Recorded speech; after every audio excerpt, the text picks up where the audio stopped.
So here I can start off with down the middle,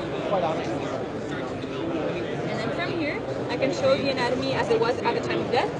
So everything is accurate, there's no rendering done. Since the cadaver was flash frozen, there were scans that were taken of the cadaver itself, and then from there you can see the anatomy as it was at the time of death. You can also isolate or annotate different parts of the system. So in this case, I can start by removing the skin, removing the skeletal system, and other structures until I'm left with the gastrointestinal system. From here, I can get a better view by just zooming in, and I can also get a posterior view by just giving it a little spin. And in this case, I can start removing different structures and getting the annotation of any structure I remove. And I have this undo button where I can bring everything back up. This is amazing.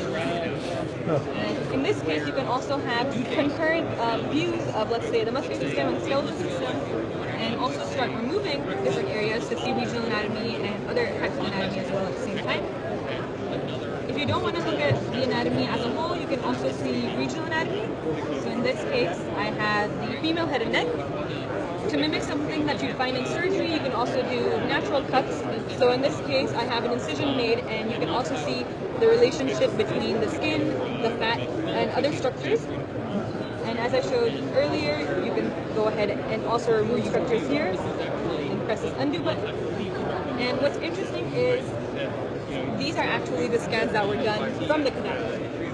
So everything you see here is what we saw at 0.6 to 0.8 millimeter thickness. And so each time I turn around, slide through these sections, I can see where it